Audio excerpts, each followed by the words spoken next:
Good morning. Welcome, friends, colleagues. Welcome to the 2018 Asan Plenum. I hope you enjoy the video. Uh,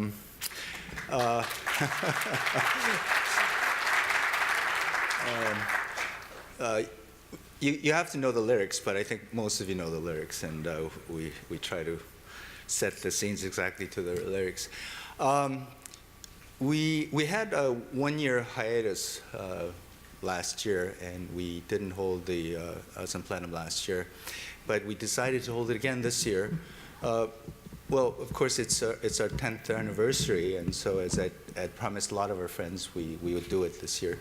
But at the same time, we saw what happened to the world the year that we didn't hold the plenum, and how it had completely fallen apart in the meantime. So we thought we had to do something about it, and so here we are. As I said, it's a 10th anniversary. It's hard to believe it's been that long. But we've had an incredible ride, thanks to so many of your support and friendship, and of course participation, most importantly. And of course, I had this incredible sponsor and backer and friend and mentor in Dr. M.J. Chung, who's been just incredibly generous in terms of everything and made everything that we see here today possible. So could you be recognized? Please stand and give them a big round of applause. Thank you so much. Thank you so much. We chose the theme illiberal international order with this year for a couple of reasons. Well, one reason is that given the timing of our conference, we thought it would just completely turn into a North Korea summit-related meeting for 2 whole days, and I wanted to prevent that from happening. Although obviously that's perhaps the foremost in the back of all of our minds, and perhaps the most important issue at hand. And by the way, of course, as so many of you noted, what perfect timing, and we've all had it planned, as you know, and we've had very close coordination with our partners up there, and so the only thing we'd ask was that just don't do it on the 24th and 25th. So they decided to do it on the 27th. So anyways, it's just very nice. But the second reason we chose this title, of course, is because I think for Korea and for the region, for everybody, in order for us to strategize, to have our own grand strategy, we really need to have a very clear sense of where the world order is and where it's going. And so that's where I hope to bring everybody's wisdom together to try to chart where we think the global order is going, and where our respective countries and where our respective regions are within that particular context. Speaking of context, you know, talking about the liberal and the illiberal international order in Korea, I always like to say that South Korea is really the poster child of the liberal international order. I mean, Korea, we didn't, you know, we were a former colony, national division, terrible war, one of the poorest countries in the world, no liberal tradition or no democratic tradition to speak of, but look where South Korea is today, and in terms of liberal democracy and free market economy. I would say if South Korea can do it, anybody ought to be able to do it. So in that sense, I think we really are the poster child of the liberal international order. Of course, as our title indicates, we're living at that stage, period in history where many of us, I think that some of the pillars, the fundamental assumptions of the liberal international order that has brought so much prosperity, peace and prosperity to Korea and South Korea and to many other parts of the world is beginning to falter. As for Korea, we find ourselves in a very interesting historical juncture, of course. I think there are two big movements, pincer movements, that is pressing South Korea at this point as a poster child of liberal international order. One is, of course, as I try to show in the video, one is on the side of the builders and sustainers of the liberal international order. There's a sense in which the pillars of the liberal international, such as the United States, such as Great Britain, EU, are going through their own moments of very deep doubt regarding the viability of the liberal international order.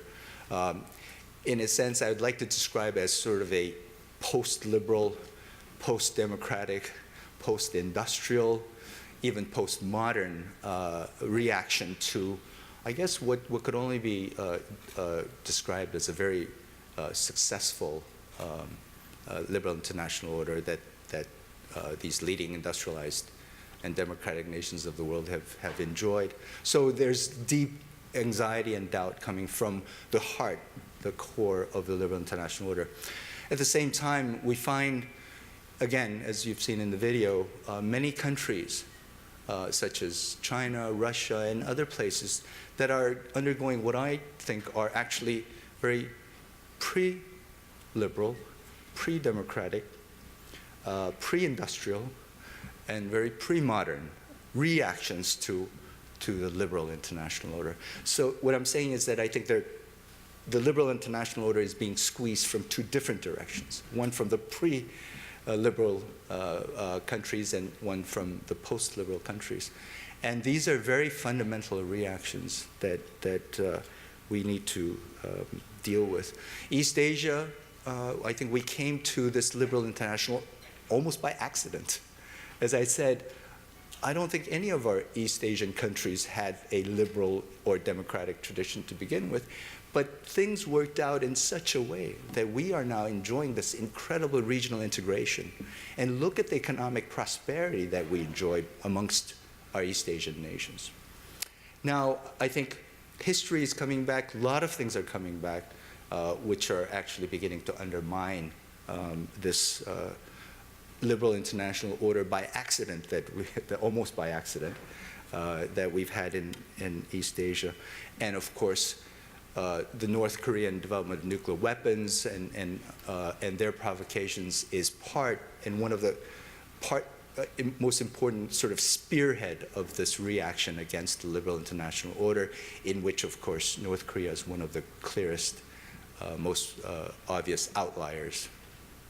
So I think how we navigate these very turbulent times, how we sustain, what is it that we can do to sustain this liberal international order? Is there something that a country like South Korea can do? Is there something others can do?